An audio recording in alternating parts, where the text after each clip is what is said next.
Real authority has almost nothing to do with your job title. The most profound influence radiates from a calm and virtuous character, a truth the ancient Stoics mastered. Marcus Aurelius, an emperor who ruled one of history's largest empires, wrote that our true power lies not in commanding others, but in mastering ourselves. He stated that the soul becomes dyed with the color of its thoughts. This is the essence of invisible leadership. It is built on timeless principles. Lead by quiet example, not by loud decree. Control your own judgments before you try to influence anyone else. Focus on virtuous action, not external rewards. By the end of this, you will possess a clear framework for leading and influencing others without ever needing formal authority. We will explore how your inner stillness can calm an entire room and why your personal integrity is your most powerful tool. What does genuine power look like to you when all the titles and accolades are stripped away? The most powerful leaders don't command, they inspire through their own conduct. This is the silent language of character, a form of communication that speaks louder than any memo or speech. Stoicism teaches us that our primary duty is to live in accordance with virtue, and in doing so, we become a living invitation for others to follow. Your integrity, your self-discipline, your consistency, these are not just personal traits, they are magnetic forces that pull the world around you into a better alignment.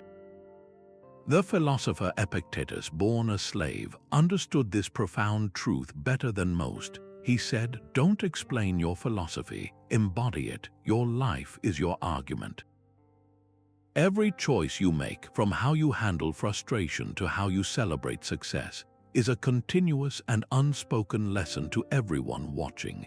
Think about a moment of high pressure when a project is failing and tensions are running high.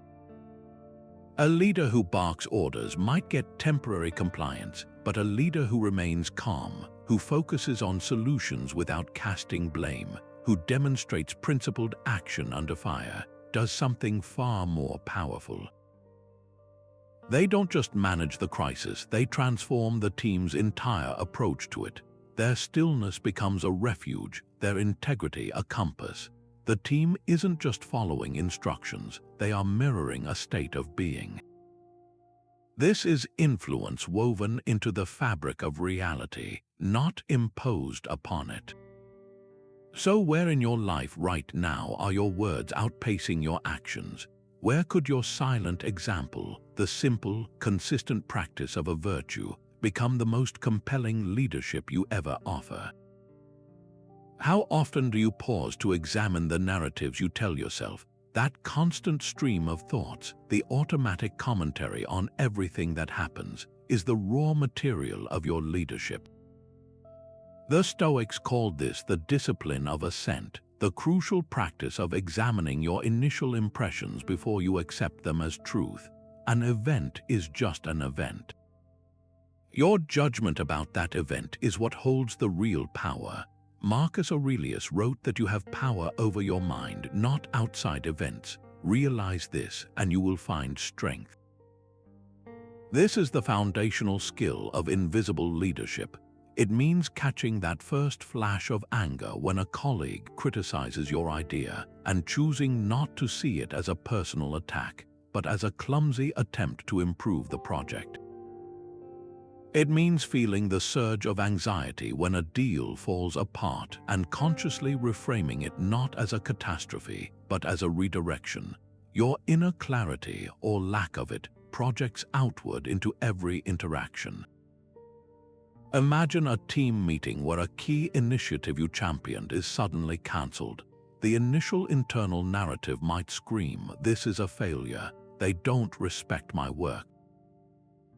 But a leader who has mastered their inner dialogue would pause.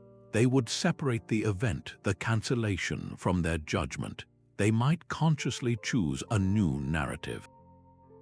This is new information. This opens up resources for a better opportunity. Now, when that leader speaks to the team, their calm is not an act.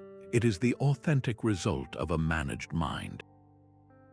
They don't radiate disappointment or defensiveness. Instead, they project thoughtful curiosity. What can we learn from this? Where does this free us to go next? That shifted internal state changes the entire emotional atmosphere of the room. The team is no longer managing a leader's bruised ego. They are solving a puzzle together.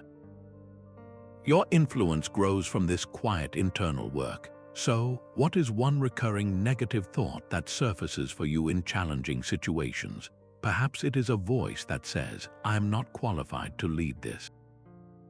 Or, "My contributions are being overlooked." Now, apply the Stoic pause. Strip the event of your judgment.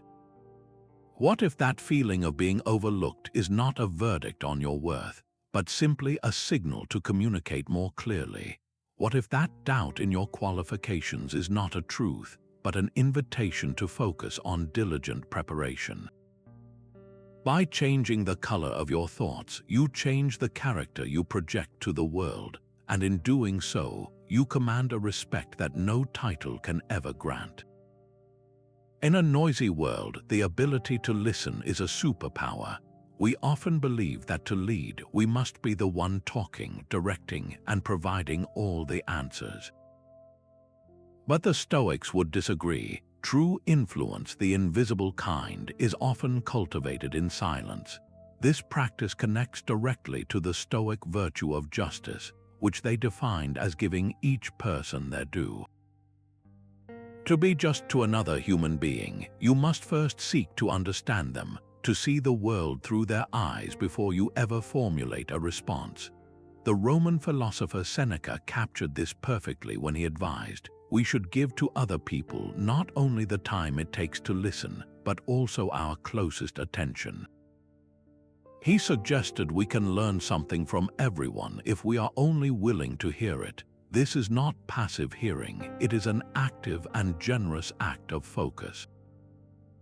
Think of a tense negotiation or a simple disagreement with a partner. The instinct is to prepare our rebuttal while the other person is still speaking. We are waiting for our turn to talk, not truly listening. Now, picture a leader who does the opposite. They let the other person speak until they are completely finished. They absorb not just the words, but the emotion and intent behind them. They ask clarifying questions. In that space of genuine attention, something shifts. Defenses lower. The person feeling heard becomes more open, more trusting. The conflict often begins to untangle itself, not because a brilliant argument was made, but because someone felt understood. This is invisible leadership in action, creating alignment not through force but through empathy. Can you recall a moment when you felt profoundly heard by someone? Not just heard, but truly listened to, with your entire perspective being received without immediate judgment or interruption. How did that experience change your perception of that person? It likely built a bridge of trust and respect that no amount of persuasive speaking could ever dismantle. That is the quiet power you wield when you choose to listen first. During the Great Fire of Rome, while panic gripped the city, the Emperor Marcus Aurelius did not rage or despair. He organized. His calm in the face of chaos was not a lack of feeling, but a profound mastery of it.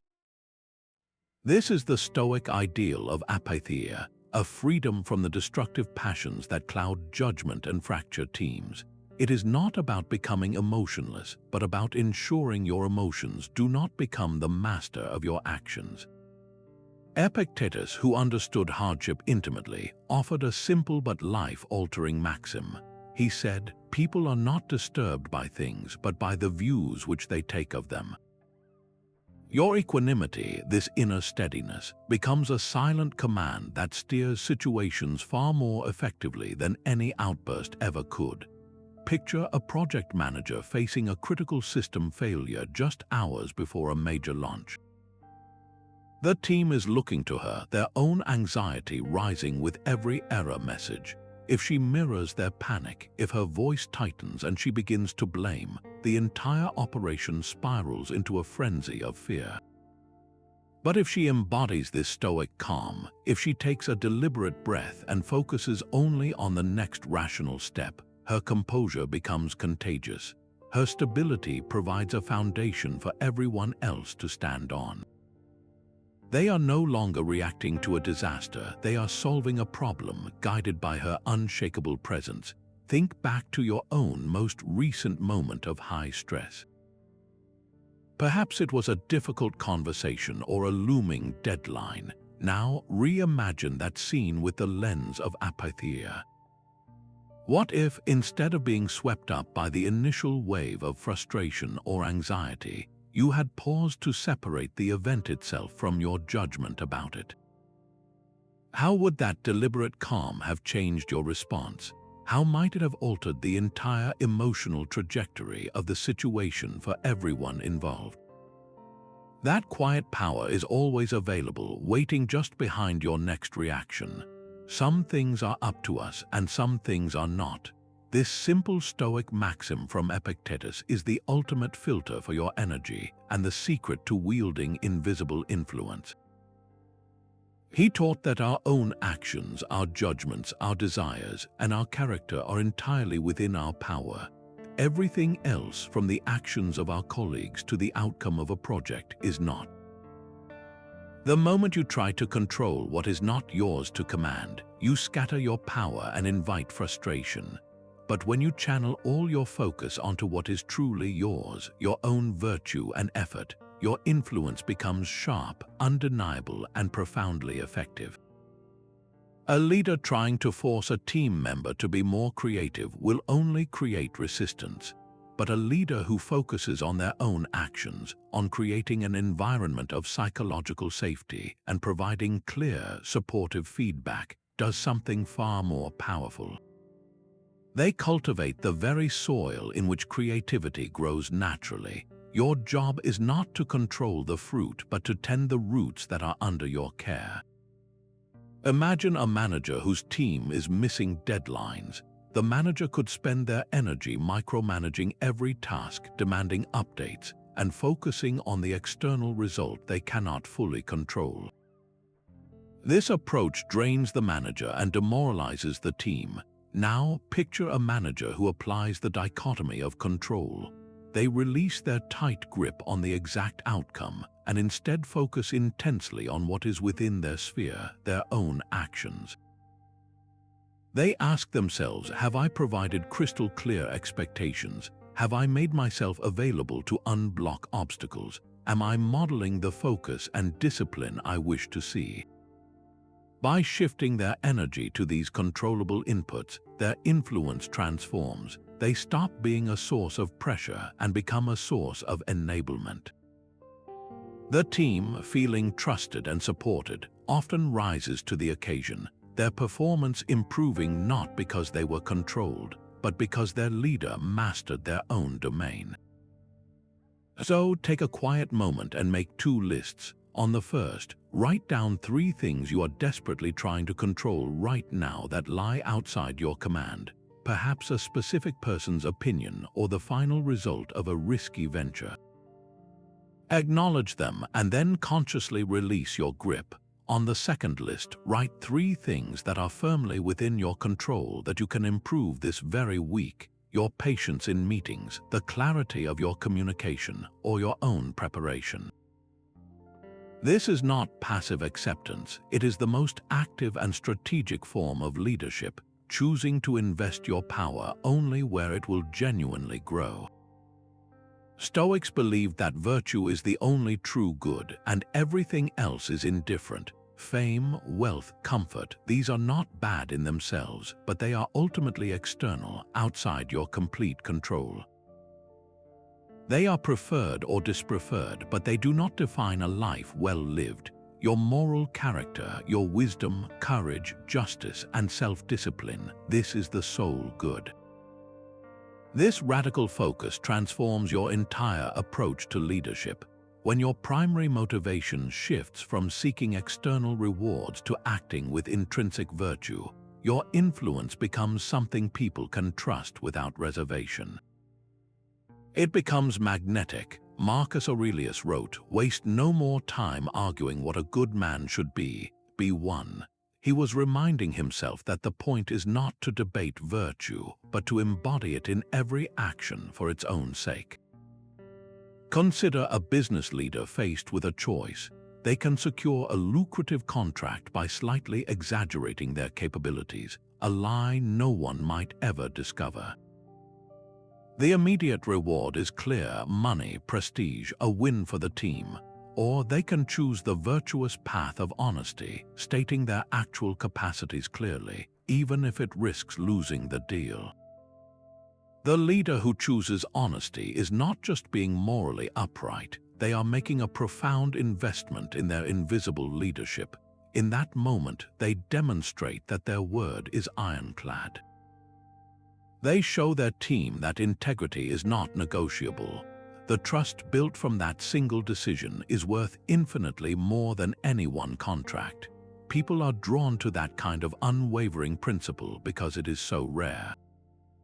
It creates a foundation of psychological safety where others feel they can also be honest and do the right thing without fear. Think back to a recent decision you made, perhaps a small one. Did you choose a course of action because it was the courageous or just thing to do? Or were you primarily motivated by an external reward like approval, a bonus, or avoiding conflict? That choice, repeated over and over, is what dyes the soul of your leadership. When virtue becomes your only measure of success, your actions begin to carry a weight that quietly commands the room. What if seeking ease was systematically weakening your ability to lead? The ancient Stoics proposed a counterintuitive solution, a deliberate practice of voluntary discomfort to forge an unshakable inner resilience. Seneca, a philosopher immersed in immense wealth, argued passionately for this very idea. He wrote, "Set aside a certain number of days, during which you shall be content with the scantiest and cheapest fare, with coarse and rough dress, saying to yourself the while, 'Is this the condition that I feared?'" This is not about self-punishment. It is a practical training exercise for the soul, designed to prove to yourself that your peace and power do not depend on external comforts or status. By willingly stepping away from luxury, you inoculate yourself against the fear of losing it, and in doing so, you break a subtle form of dependency that can silently undermine your leadership. Imagine a modern executive who chooses to work from the open office floor for a week instead of the secluded corner suite. This is not a publicity stunt. It is a voluntary discomfort. In doing so, they experience the ambient noise, the frequent interruptions, the different rhythm of the team's daily life. This first-hand understanding, born of deliberate choice, builds a profound empathy and informs better, more compassionate decisions. Their influence grows not from the privilege of their title, but from the earned respect of shared experience. Their authority becomes grounded in reality, not isolated from it. So, what is one small comfort you could voluntarily set aside this week? Perhaps it is that extra 15 minutes of snoozing in a warm bed, choosing instead to start your day with a clear, focused mind. Maybe it is foregoing the habitual takeout coffee and drinking what is available in the office kitchen. The goal is not austerity for its own sake, but to consciously feel the minor pang of going without, to observe your own reaction, and to reaffirm that you are more resilient than your comforts suggest. This small act of self-denial is a quiet declaration of independence, strengthening the very core of your invisible leadership. In meetings and conflicts, the person who speaks least often holds the most power. This quiet strength is not a passive absence but an active and disciplined choice, a direct application of Stoic self-control. It is the wisdom of choosing your battles with precision, refusing to be drawn into every petty argument or emotional reaction. You conserve your energy for what truly matters, avoiding the exhausting dance of conflict and posturing. The founder of Stoicism, Zeno of Citium, captured this perfectly. He said, "We have 2 ears and 1 mouth so that we can listen twice as much as we speak." This is not just a clever saying, it is a practical blueprint for influence. Your silence, when chosen deliberately, communicates a profound confidence. It signals that your sense of worth is not tied to having the immediate answer or winning the trivial point. Consider a tense boardroom confrontation where one executive directly challenges your proposal with personal criticism. The instinctive reaction is to defend, to counterattack, to prove you are right. But imagine instead choosing strategic silence. You listen completely, your expression neutral, your posture open. You let the criticism hang in the air, its emotional charge dissipating without a target. In that quiet space, something remarkable happens. The accuser often begins to hear their own words more clearly, and their aggression, met with no resistance, starts to feel hollow. Your silence is not weakness, it is a container that holds their outburst until it cools. When you finally do speak, it is not from a place of wounded pride, but from calm reason. Your measured response, delivered after that powerful pause, carries an authority that no reactive retort could ever achieve. You have not only de-escalated the situation, you have earned a deeper, more durable form of respect. Now think back to your own recent past. Recall a specific moment when you spoke impulsively out of anger, hurt, or a desperate need to be heard. Replay that scene in your mind. How did those rushed words land? Did they build a bridge or dig a trench? Now, reimagine the same scene with the gift of strategic silence. How would the tension have shifted if you had simply held your peace, allowing the emotional wave to pass without you? That quiet space is where real influence is patiently waiting to be found. The obstacle is the way. This famous Stoic turn of phrase is not a comforting platitude. It is a radical operating manual for invisible leadership. A true leader does not see a wall and despair. They see the raw material for a ladder. Every setback, every delay, every moment of friction is secretly the very thing that will advance your work, if only you have the perspective to use it. Marcus Aurelius put it with stunning clarity. He wrote, "The impediment to action advances action. What stands in the way becomes the way." A project's failure is not a verdict on your team's worth. It is a rigorous training session in resilience and creativity, a chance to demonstrate virtues that calm seas never reveal. Think of a software team whose major product launch fails spectacularly due to an unforeseen bug. The initial reaction is devastation, a natural wave of disappointment and blame. Now picture the invisible leader in that room. They do not sugarcoat the failure, but they immediately reframe it. They stand before the team and say, "This is our training ground. This bug revealed a critical weakness in our testing process that we never would have found otherwise. This failure is a gift. It is the obstacle showing us the exact way forward. Let's build a process so robust that no future bug can ever cause this again." In that moment, the leader is not just managing a crisis, they are transforming the team's entire relationship with adversity. Their own calm reframing turns collective despair into focused, determined energy. The team is no longer defined by what went wrong, but is galvanized by the opportunity to build something stronger. They begin to see obstacles not as threats, but as the very substance of their growth. So, look at the most frustrating barrier in your own path right now. It might be a difficult person, a financial strain, or a professional rejection. Now, apply the Stoic turn. Ask yourself, how is this very impediment secretly advancing my work? What virtue is it demanding that I strengthen? What new path is it forcing me to see that my comfort would have never revealed? This obstacle is not in your way, it is the way. Your ability to see that and to lead from that perspective is a quiet force that reshapes reality itself. Premeditatio malorum, the premeditation of evils, is a Stoic exercise for building resilience. It is the deliberate practice of mentally rehearsing potential setbacks, not to dwell on negativity, but to disarm fear itself. By visualizing the worst-case scenario in vivid detail, you strip it of its emotional power and prepare your mind to act with virtue no matter what happens.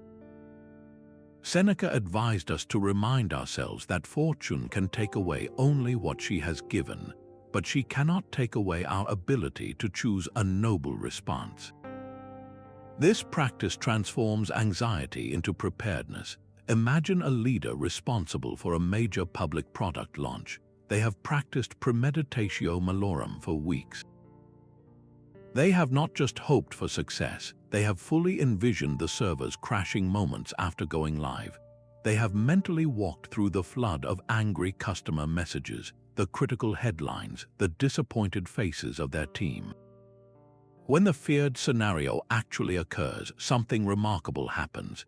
There is no panic, no stunned paralysis, because the terrain is familiar.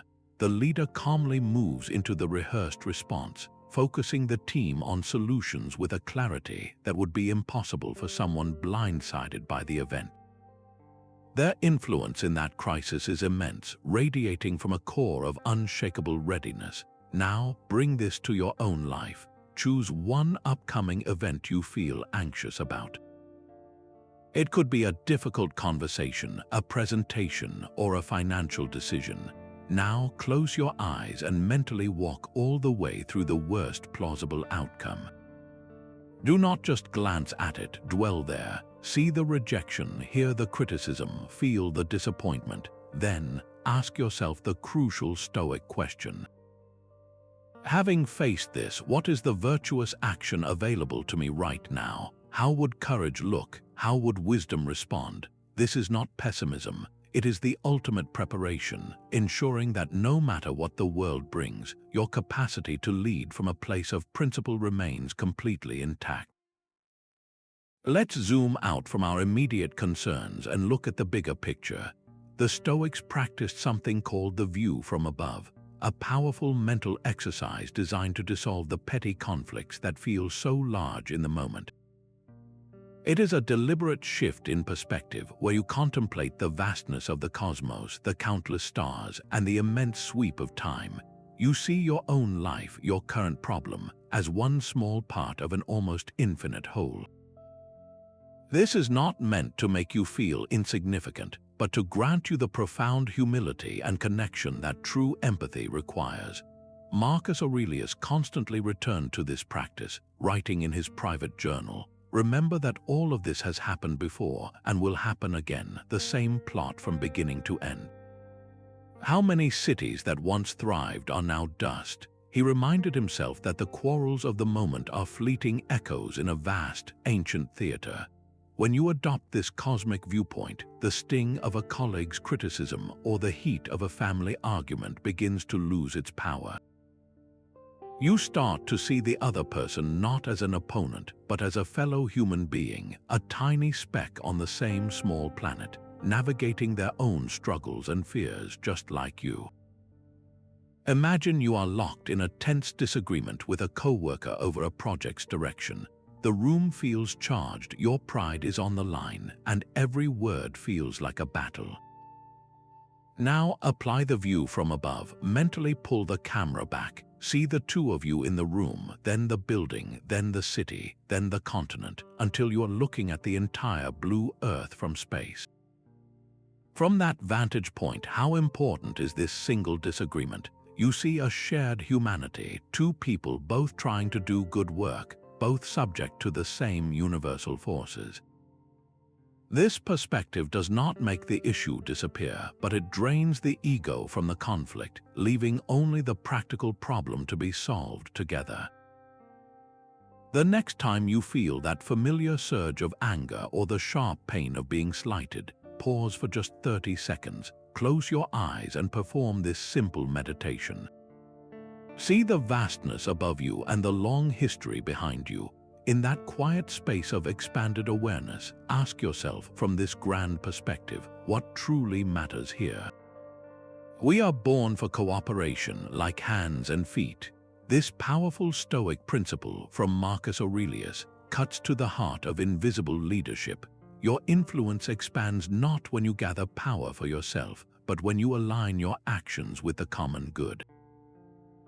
The Stoics called this profound idea oikeiosis, the recognition that we are not isolated individuals, but interconnected parts of a greater whole, like limbs of a single body. To act against the welfare of the team or community is, in a very real sense, to act against yourself. Marcus Aurelius, while ruling the vast Roman Empire, constantly reminded himself of this duty. He wrote, "That which isn't good for the hive isn't good for the bee." Your leadership becomes undeniable when people see that your primary motive is the health of the hive. Your decisions are trusted because they are not clouded by personal ambition or the hunger for credit. Your guidance is followed because it clearly serves a purpose larger than any one person. Consider the quiet team member who never speaks in meetings to boast, but who consistently stays late to help others untangle complex problems. They aren't managing anyone, they hold no formal authority, yet their opinion carries immense weight. When they speak, everyone leans in to listen. Why? Because every action has been in service to the team's success. They have built a reservoir of trust through selfless contribution. Their influence is a natural byproduct of their alignment with the common good, not a prize they sought to win. This week, identify one single, concrete way you can contribute to your team or community without any expectation of recognition or reward. It could be as simple as documenting a process everyone struggles with, or mentoring a new member, or quietly taking on a tedious task that frees up the group's energy. Perform this action not as a transaction, but as your natural function, like a hand that lifts to feed the body. Notice how this quiet service, this commitment to the whole, shifts your presence and the subtle current of your influence. What would remain of your influence if everything you take for granted today was gone by tomorrow? This unsettling question is the heart of a powerful Stoic exercise known as negative visualization. It is not a morbid fixation on loss, but a deliberate practice to cultivate a profound and unshakable gratitude.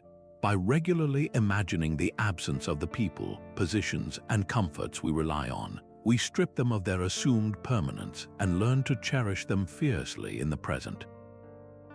This practice frees your leadership from a desperate need for external validation, allowing you to act from a place of deep contentment rather than a perceived lack.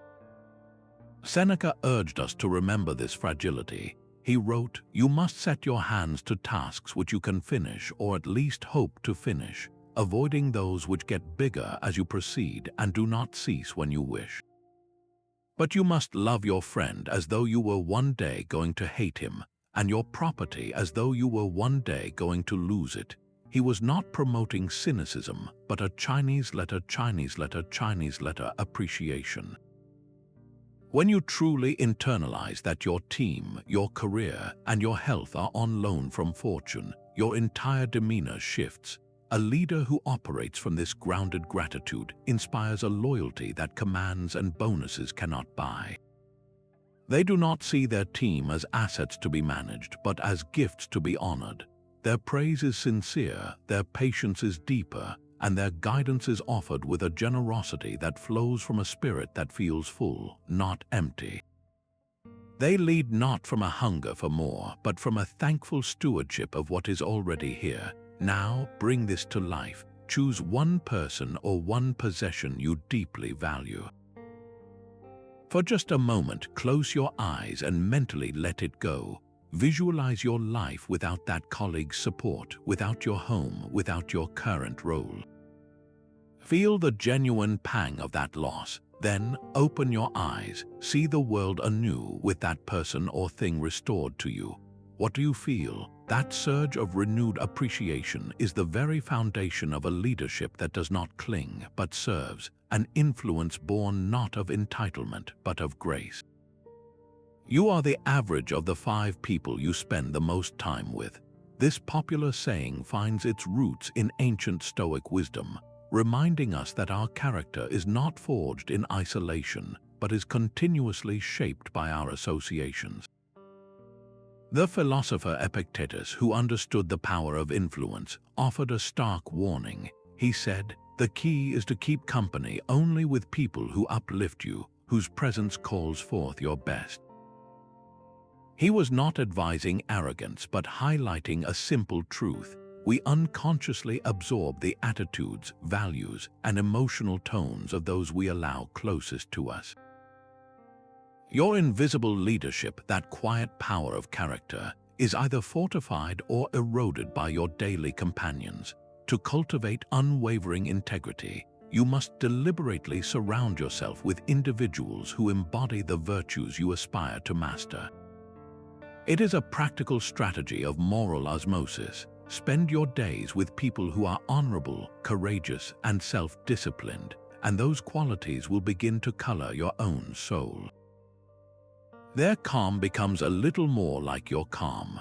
Their focus sharpens your own. Conversely, constant exposure to cynicism, gossip, and complaint will inevitably drain your resolve and cloud your judgment, making it impossible to project the steady presence of a true leader.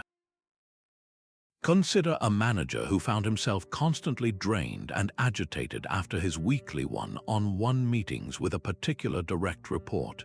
This individual was brilliant but perpetually negative, finding fault in every plan and predicting failure for every new initiative. The manager noticed his own thoughts becoming more pessimistic, his patience thinner, his leadership more reactive. He made a conscious choice to limit his exposure to that individual's unchecked negativity, reframing their interactions to be strictly task-focused and solution-oriented. He did not need to be rude or dismissive. He simply stopped providing an audience for the cynicism. The result was a dramatic restoration of his own inner peace and, consequently, his effectiveness. His team began to see a calmer, more decisive leader, all because he guarded the gateway to his own mind. So, take a quiet inventory of your own inner circle. Look at the 5 people you give the most time and energy to. Do their characters reflect the virtues you wish to cultivate? Do their words build up or tear down? Do their presence call forth your best self or your most anxious and defensive one? Your associations are not a minor detail. They are the very environment in which your leadership is grown. How much of what you say today will truly matter? The Stoics viewed speech not as a casual pastime, but as a sacred tool to be used with the same precision a master craftsman uses a chisel. Every word should be purposeful, aimed either at benefiting others or expressing a necessary truth. Frivolous talk and gossip are not just wasted breath, they actively erode the foundation of your invisible leadership. Epictetus laid down a stark rule for his students. He said, "Let silence be your general rule, or say only what is necessary and in few words." This discipline forces you to weigh each sentence before it leaves your mind. Is it true? Is it necessary? Is it kind? When your words pass through this threefold filter, they carry a weight that casual conversation never can. Imagine a project post-mortem meeting where tension is high. One team member delivers a long, defensive monologue, explaining away every misstep with elaborate excuses. The room grows restless, the trust in his account thinning with every additional word. Then another person speaks. She says simply, "I underestimated the testing timeline and my communication broke down. I take responsibility and here is how I will fix it." Her statement is concise, brutally honest, and entirely focused on the solution. In that moment, her influence soars. The first speaker filled the air with noise, but the second built a pillar of credibility with just a few carefully chosen stones. Her words mattered because they served the common good and were anchored in truth. For the next full day, become a silent auditor of your own speech.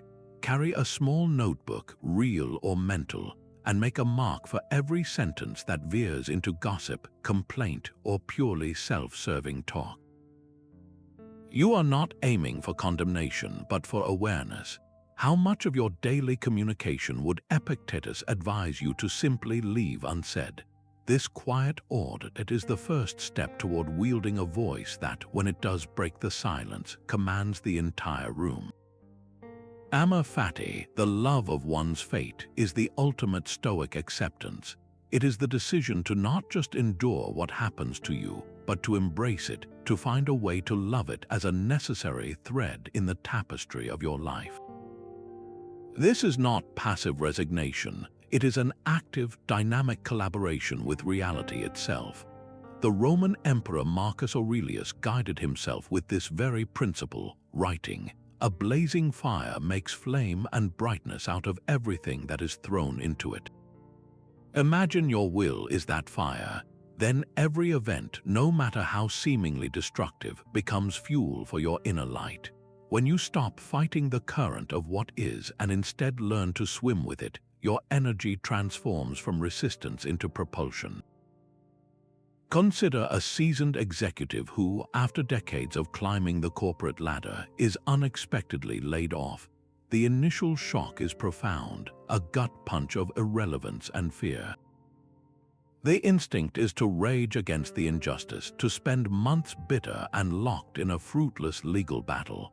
But what if she chooses amor fati? She pauses and consciously reframes the event. This is not an ending, she tells herself.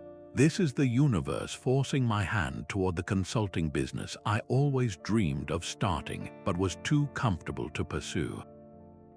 This layoff is the necessary push. With that shift, her entire demeanor changes. She meets with former colleagues not with resentment, but with a new, exciting purpose, gathering insights and building a network for her new venture. Her calm acceptance and clear-eyed vision are so compelling that opportunities begin to flow toward her almost magnetically. People are drawn to someone who handles catastrophe with such grace and direction. Her influence, born from loving her fate, builds a new career from the ashes of the old one. So look at your own life right now. What is that one persistent frustration, that nagging problem you constantly complain about? Perhaps it is a demanding client, a health limitation, or a financial constraint. For just one day, decide to practice amor fati with it. Instead of seeing it as a curse, ask yourself, how is this exact situation secretly serving me? What strength is it forcing me to develop? What new path is it revealing that a life of pure ease would have kept hidden? Choose to love that part of your fate, not because it is pleasant, but because it is yours and it is here, waiting to be used. The discipline of assent is about pausing between an impression and your reaction. It is that vital sliver of silence where you reclaim your power. The moment you intercept a raw event before your mind paints a story of catastrophe or insult onto it. This is not suppression, it is the art of creating space for choice. In that space, you are no longer a puppet jerked by the strings of circumstance. You become the author of your response. Epictetus gave us the clearest instruction for this practice. He said, "Do not be carried away by the vividness of your impression, but say, 'Wait for me a little, O impression. Allow me to see who you are and what you represent. Allow me to test you.'" This is the mental software of a true leader.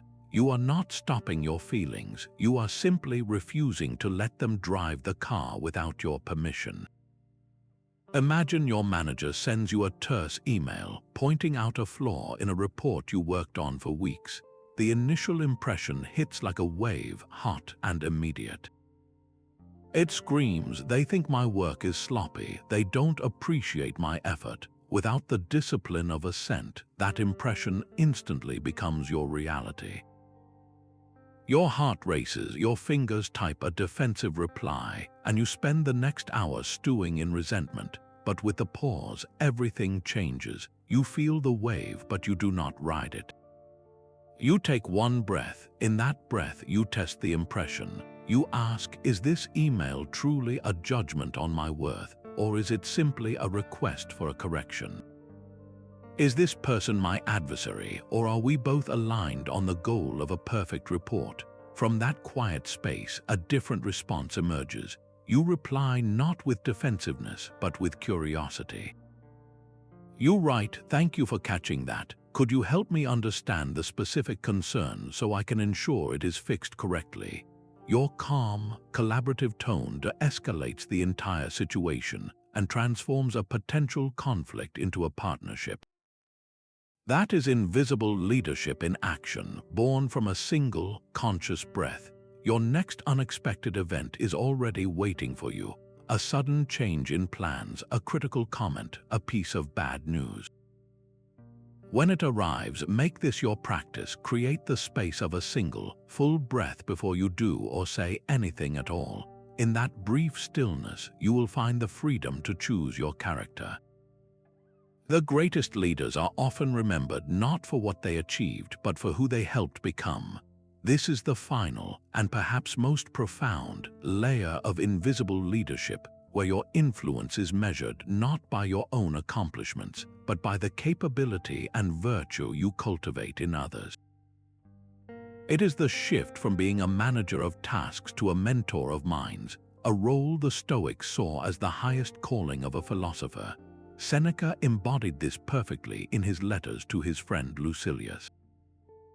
He did not write to command him, but to guide him, writing, I am not conducting you into a foreign country, but into your own. His goal was to help Lucilius discover the wisdom and strength that was already within him, waiting to be unlocked. This patient investment transforms your leadership into a living legacy, creating a circle of self-sufficient individuals who operate from principle, not just instruction. Picture a senior engineer, her own workload already immense, who chooses to spend 2 hours each week with a bright but inexperienced junior colleague. She does not simply give him answers or take over his code. Instead, she asks probing questions. What are the potential edge cases here? How would you test for that failure?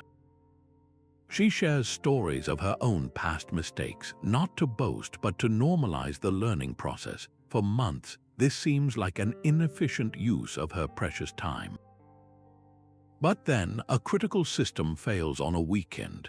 The senior engineer is unavailable, but the junior colleague, having been mentored rather than managed, doesn't panic. He systematically diagnoses the problem, draws on the principles he was taught, and implements a stable fix. He didn't need a manager to tell him what to do, because a mentor had already shown him how to think. The team's resilience was not a fluke. It was the direct result of one person's choice to lead through mentorship. So, who is one person in your orbit right now, perhaps someone a few steps behind you, who would benefit from your patient guidance? It does not require a formal program, only a willing ear and a commitment to help them find their own way. What single conversation could you have this month that might help them see the country of their own potential? Your mind is an inner citadel, a fortress that no external turmoil can breach unless you open the gates. Marcus Aurelius wrote of this in his private meditations, urging himself to retreat into this inner stronghold, for here is a fortress that cannot be taken by force. This is not a metaphor for hiding from the world, but for building a core of such unassailable strength that you can engage with chaos without being consumed by it. Each day of Stoic practice is like reinforcing the walls of this fortress. The morning reading of philosophy, the quiet reflection on your principles, the deliberate meditation on what is within your control, these are not isolated tasks. They are the daily discipline of a mental architect, laying another stone in a defense that makes you truly formidable.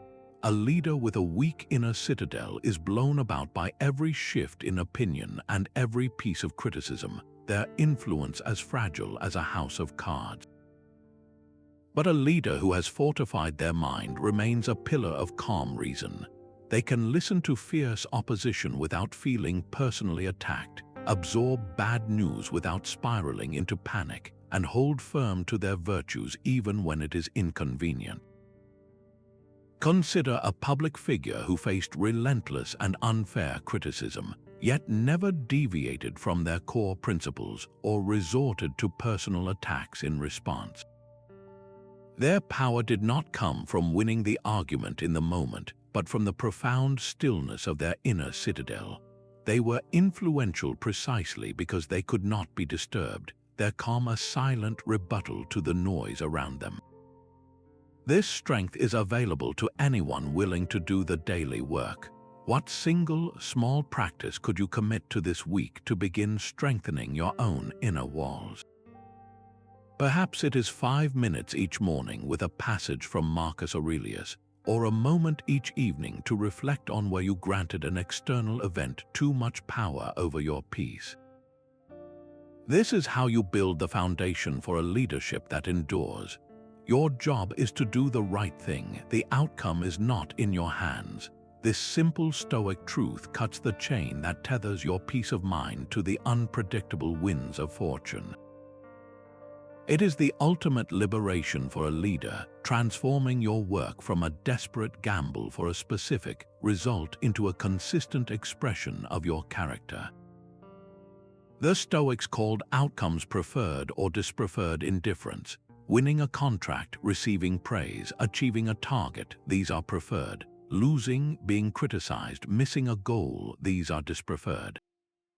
But they are indifferent because they are not entirely within your control, and therefore they cannot be good or evil in themselves.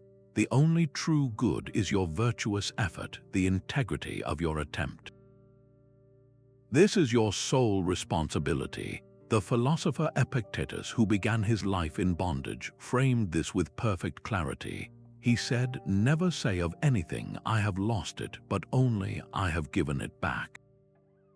Is your child dead? It has been given back. Is your wife dead? She has been given back. While he speaks of profound loss, the principle applies to every external we chase. Your focus must be on the action, not the prize, because the prize was never truly yours to claim. Consider a master sculptor commissioned for a public monument. If he becomes obsessed with the crowd's applause or the final payment, his chisel grows hesitant, his vision clouded by anxiety. Every stroke is measured against an external reward he cannot command. But if he focuses only on the virtue of his craft, on the integrity of each cut into the marble, his work flows with a confident grace. The statue that emerges may or may not win universal acclaim, but the quality of the effort itself, the dignity he brought to the process, is an unassailable success. His calm dedication in the studio becomes a silent, powerful lesson to every apprentice watching, teaching them that real mastery is found in the work itself, not the unveiling. This is how you build an influence that is immune to failure. Your team sees you pour your best effort into a project that ultimately gets cancelled, and instead of witnessing bitterness or despair, they see you stand with quiet resolve, honoring the work that was done, already turning your virtuous energy toward the next right action. That consistent display of character, regardless of outcome, is what makes people trust you implicitly. So look at your own life and identify one goal that currently fills you with anxiety. Is it a sales target, a fitness milestone, a difficult conversation you need to have? Now make the conscious shift. For the next week, release your grip on the result. Let it go and pour every ounce of your focus into the quality of your effort alone. Were you fully prepared? Were you courageous? Were you just and honest in your dealings? Judge yourself solely by that standard. you will find a strange and powerful calm descending, and from that calm, your most influential work will naturally begin to flow. What if your greatest strength as a leader was your willingness to admit what you don't know? This quiet confidence is the essence of Stoic humility, a virtue that Socrates himself declared was the beginning of all wisdom. The Stoics were not interested in pretending to be infallible. They were dedicated to the relentless pursuit of truth, and that always starts with acknowledging the vastness of what you have yet to learn. Seneca, a tutor to an emperor, championed this mindset of a perpetual student. He wrote, "As long as you live, keep learning how to live. This is not a sign of weakness, but a declaration of strength, a commitment to growth that makes you endlessly adaptable and deeply trustworthy." Imagine a project lead who realizes a key technical decision they championed is now causing major delays. The old model of command and control would demand they double down, defend the choice, and blame external factors. But a leader practicing Stoic humility calls a team meeting and says, "I made a mistake in my initial assessment, and I need your collective expertise to help us find a better path."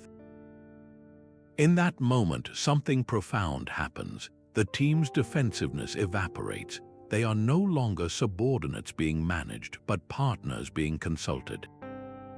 Trust surges because the leader's vulnerability demonstrated ultimate confidence, a security that doesn't require the armor of being right all the time. Collaboration ignites as everyone feels safe to contribute their best ideas without fear. The leader's influence expands not in spite of the mistake, but because of the virtuous way they chose to address it. So where in your own life or work are you currently pretending to have all the answers? Is there a skill you have been hesitant to develop, or a subject you avoid because it would reveal a gap in your knowledge?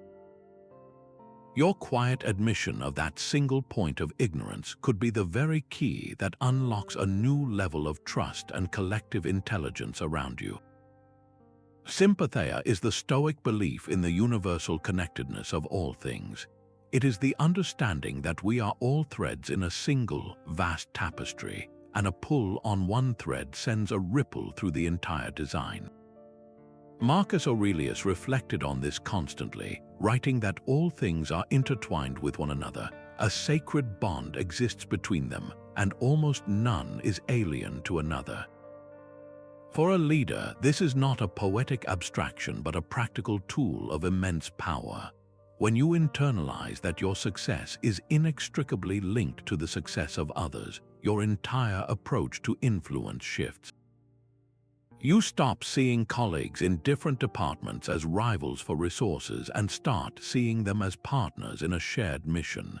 The us versus them thinking that cripples so many organizations begins to dissolve, replaced by a natural inclination toward cooperation.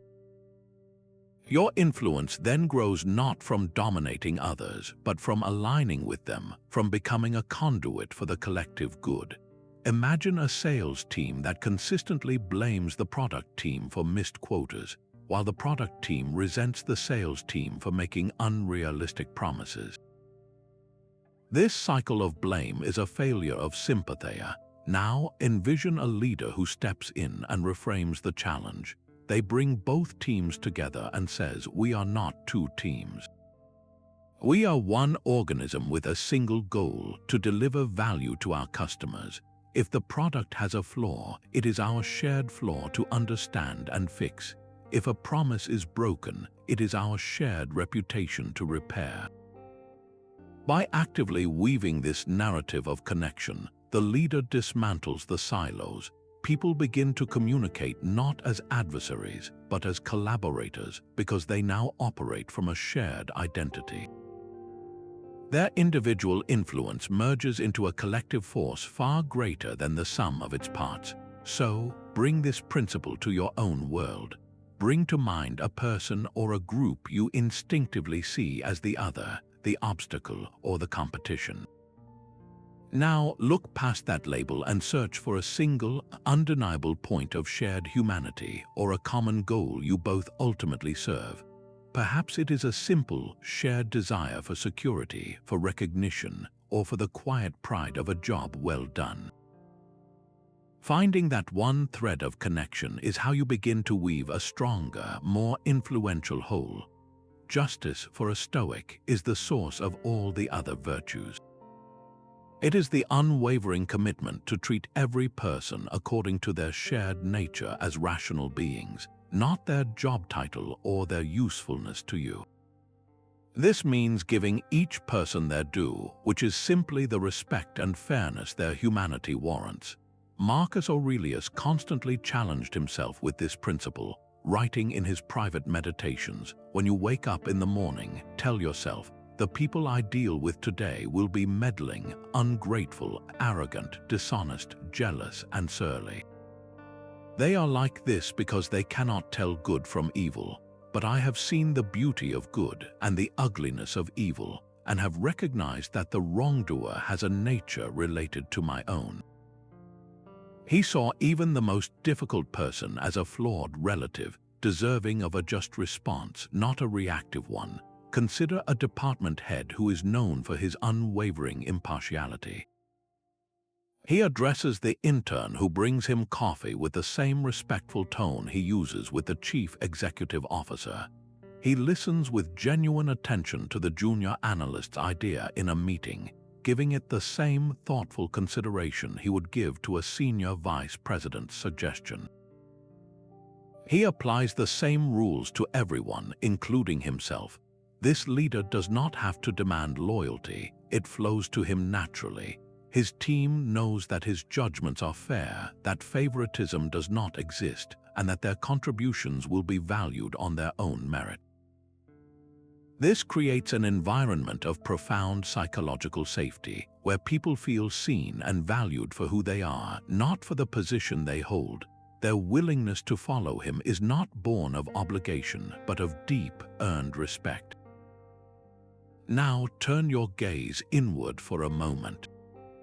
Is there one relationship in your life, perhaps with a colleague you find difficult or a family member you take for granted, where you could consciously practice more of this impartial fairness? Where could you set aside your personal judgments and extend the simple, dignified respect that every rational being is due? The Stoics found true freedom not in avoiding duty, but in embracing it. This seems like a contradiction, yet it lies at the very heart of invisible leadership. We often think of freedom as the absence of obligation, a life unburdened by the demands of others. But the Stoic perspective reveals a deeper truth, that genuine liberty is found in the wholehearted acceptance of the roles life has given you. When you stop resisting your responsibilities as a parent, a colleague, or a community member, and instead pour your full character into them, you stop being a reluctant participant and become a powerful, authentic force. Your duties are no longer chains, but the very arena where your virtue performs. Epictetus, who knew a great deal about navigating difficult roles, offered crystal clear guidance. He said, "Remember that you are an actor in a play, the playwright's choosing, short or long. Your only job is to act your part well, whatever it may be." He is not advising passive compliance, but a profound and active commitment to excellence within your given circumstances. Your influence radiates from this commitment. Consider the hospital custodian who does not merely see his job as cleaning floors. He views his role as a vital part of the healing environment, a guardian of patient dignity and safety. He takes pride in a spotless room, knowing it offers a small comfort to a worried family. He learns the names of the long-term patients and offers a warm, consistent presence. His attitude, his quiet dedication to a role many would overlook, does not go unnoticed. The nurses, the doctors, the visitors, they all see it. His reliability and pride become a silent, uplifting standard for the entire ward. He is not managing anyone, yet his example of embracing duty influences the morale and conduct of everyone around him. He has found immense freedom and power within the boundaries of his responsibilities. So look at your own life now. Identify one duty you currently resent or perform with reluctance, perhaps a weekly report, a household chore, or a committee assignment. For the next 7 days, make a conscious shift. Reframe that obligation not as a burden to be endured, but as a stage upon which you can express your integrity, your discipline, or your care. How does willingly accepting this role and performing it to the best of your ability change the experience for you and for those who witness it? Your legacy is not written in your job description, but etched into the character you demonstrate when no one is watching. We have journeyed through the art of invisible leadership, uncovering how Stoic philosophy transforms influence from a demand into a quiet, magnetic force. This path begins and ends with inner mastery, the disciplined practice of governing your own judgments and emotions before you ever hope to guide others. It is built on the unwavering commitment to virtuous action, choosing courage, justice, and wisdom for their own sake, regardless of the external rewards. And it culminates in a life dedicated to the common good, recognizing that our true power multiplies when it is shared. We lead by the quiet power of our example, not by the volume of our decrees. We cultivate an emotional equanimity that provides a stable harbor in any storm, and we focus our energy with precision on what is within our control, releasing our grip on the outcomes we can never command. This form of influence, woven from integrity rather than imposed by title, is infinitely more durable and profoundly more authentic. It is a leadership that cannot be given to you, and one that can never be taken away. The Roman philosopher Seneca, in one of his most enduring insights, captured the ultimate result of this lifelong practice. He wrote, "The memory of a good character is the only legacy that endures." Long after the promotions are forgotten and the projects are complete, the impression your character leaves on others is what truly remains. It becomes your quiet, lasting monument. So now, the final and most important question rests with you. Look back over these principles, from leading by example to the discipline of assent, from loving your fate to mentoring others. Which single Stoic practice for invisible leadership will you commit to first? Which thread will you begin to weave into the fabric of your daily life? If this path of quiet strength and principled action resonates with you, consider joining our community. Subscribe for more guidance on applying this ancient wisdom to live a good and meaningful